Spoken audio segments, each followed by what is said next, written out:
Clair Obscur Expedition 33 is a richly stylized turn-based RPG built by the small but ambitious team at Sandfall Interactive. Developed in Unreal Engine 5 and released at a mid-tier price point with no microtransactions, the game is a striking blend of visual art, character-driven storytelling, and mechanical depth. It's a rare title where every system feels like it was designed with care, even if not all of them are explained well up front. Expedition 33 consistently surprised and impressed, even when it occasionally stumbled.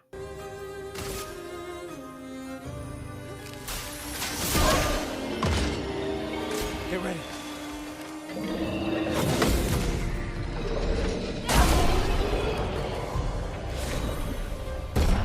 Set in a surreal post-cataclysmic world, Clair Obscur Expedition 33 tells the story of a group of expeditioners from the island of Lumiere. Each year, a mysterious being known as the Paintress announces a number, and everyone of that age across the land is instantly erased in a phenomenon known as the Gamage. The expedition's goal is clear: stop the cycle before it claims them all.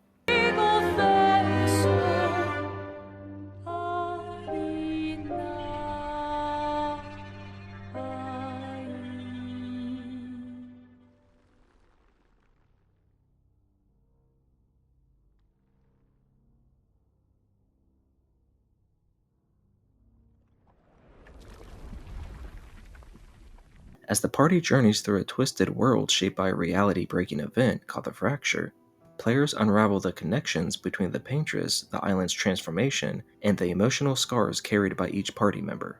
The setting is dark and dreamlike, but rooted in a consistent and meaningful visual language. Structures and landscapes often reflect psychological and historical traumas, adding another layer to the storytelling without relying on exposition. Where the game shines most is in its character work. Each party member brings layered motivations to the table, and over time, their interactions, struggles, and relationships feel genuinely earned. The dialogue is subtle and grounded, never overly dramatic, but thoughtful, and often impactful in quieter ways, with performances that bring depth to every scene. The voice acting carries these moments exceptionally well. I talked to the stars a lot after he was gone. I remember the night we first met at the Crooked Tower. Right. After the Gamage. I was surprised to find you there. I thought I was the only one who knew about that room. I had to get away from the harbor. And those damn petals everywhere. So I climbed up.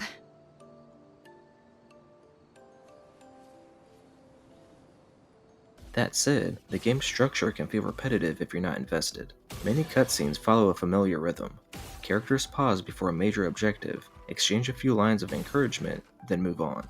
This can flatten the pacing for players not fully immersed. But for those paying attention, the nuance in tone, word choice, and evolving relationships offers far more than the surface-level pattern suggests. The writing never spoon-feeds its themes, and the game trusts players to read between the lines. Combined with major story twists and reveals, the narrative remains intriguing across its full runtime, even if it occasionally tests your patience.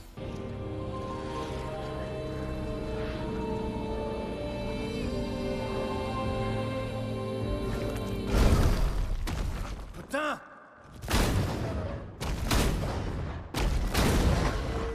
Damn, Maya, what was that? It felt familiar somehow. Gustave, we won't understand what's going on if we kill everything that moves. Look, a red tree. The gestural village must be ahead. You know what Neverons are capable of. She'll be fine.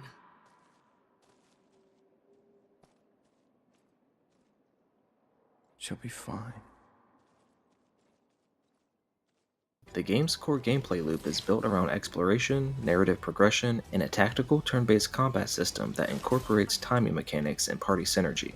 Combat takes inspiration from Persona, Final Fantasy X, and The Legend of Dragoon, blending skill-based inputs with strategic planning.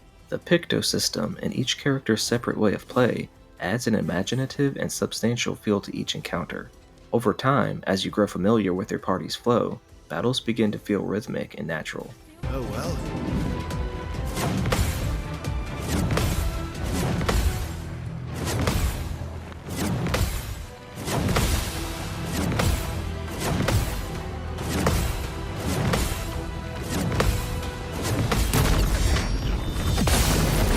Combat also encourages experimentation through a deep build system. Characters equip weapons that scale differently depending on stats, and Pictos can be permanently shared across the party if used and upgraded correctly with Lumina points. It's not always intuitive, and tutorials are light. There's very little hands-on guidance. Still, players who enjoy tinkering with systems will find an enormous range of builds and approaches available, especially in late game and super boss fights that require real planning.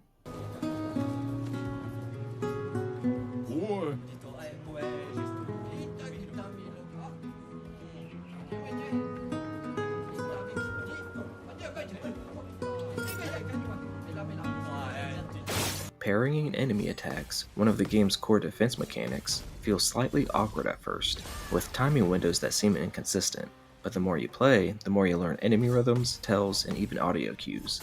Eventually, it clicks into place. Alternatively, a heavy damage offense approach is just as viable, which opens the game to different playstyles. Menus and character management can feel contradictory, both oversimplified in layout and yet difficult to parse as more abilities and items unlock. A better interface could go a long way towards smoothing this part of the experience. Protocol also states, never move solo. I'll let you choose which protocol to break.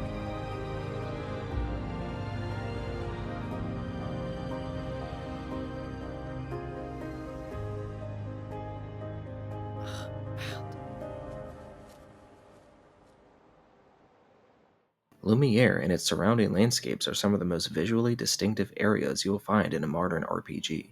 Every location is more than just set dressing. Each tells a story through layout, lighting, and environmental design.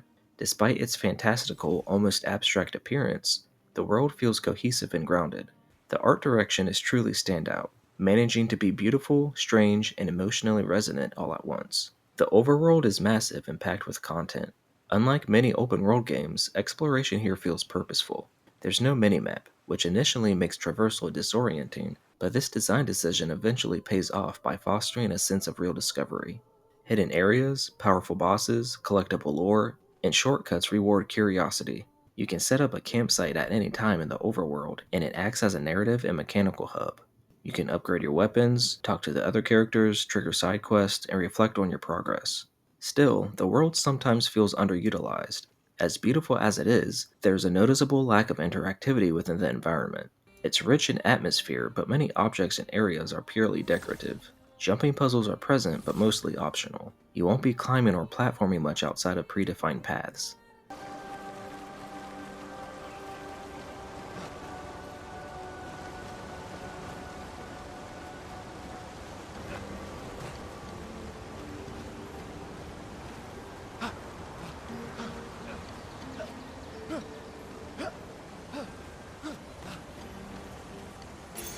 Great.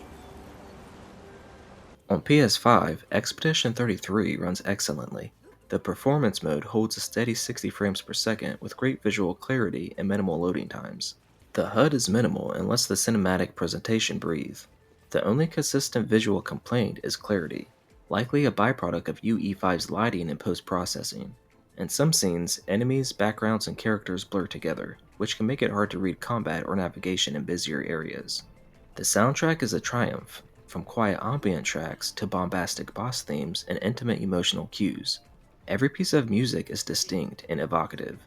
Different areas, enemy types, and story beats all have bespoke compositions. It's easily one of the best original soundtracks in years, and it does a lot of heavy lifting during key moments.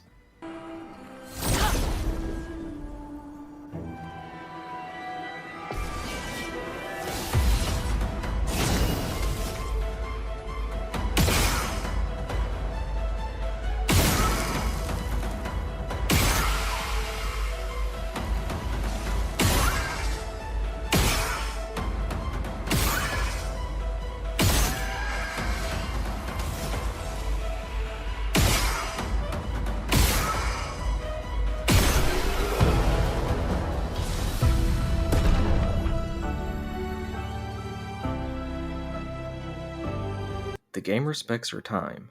Backtracking is minimal, load times are lightning fast, and checkpoints are frequent. New outfits and weapons are visually distinct, even in cutscenes, and many quality of life options like skipping cutscenes before bosses are present. That said, the lack of a bestiary feels like a missed opportunity. Given the game's emphasis on elemental weaknesses and the fact that one party member literally documents every encounter in a journal, a dedicated enemy compendium would have fit naturally. Similarly, the game introduces complex systems, like attribute scaling and Lumina point investment, without much formal explanation. Players are expected to learn by doing, which works for some but may frustrate others. Thankfully, difficulty can be adjusted at any time, allowing players to tailor the challenge as they learn or adapt their builds. I don't know. It's all a blur. I remember everyone at the beach. Then I woke up here.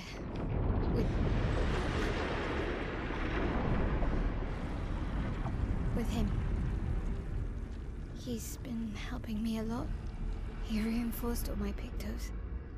Clair Obscur Expedition 33 isn't just a great RPG, it's the kind of game I've been waiting years for. A turn-based title that doesn't feel retro or derivative, one that tells a mature, emotionally resonant story without drowning in tropes or exposition. It dares to be surreal, poetic, and sincere, and it pulls it off with style. The art direction is unforgettable, the soundtrack is world-class, and the characters feel alive in a way that very few RPGs manage anymore. The combat system had me genuinely hooked, layered, skillful, and rewarding without being overbearing. Yes, there are flaws, tutorials are sparse, menus could be sharper, and the lack of a minimap or bestiary might frustrate at first, but none of that ever pulled me out. In fact, the further I got, the more I couldn't stop thinking about the game. Every time I wasn't playing it, I wanted to be. That's rare. The emotional weight of the story, the constant sense of discovery, and the way everything from music to mechanics clicked into place made this one of the most memorable RPG experiences I've had in years, or maybe ever in my life. Expedition doesn't just punch above its weight, it swings for the stars and lands it. The pros don't just overweigh the cons, they overwhelm them. This is a bold, beautiful, and deeply human game that deserves to be experienced by anyone even remotely interested in what the genre can still offer. Clair Obscur Expedition 33 is an unforgettable RPG experience that rewards attention and curiosity. Sandfall Interactive has crafted a unique emotional journey that sets a new bar for indie storytelling in the genre.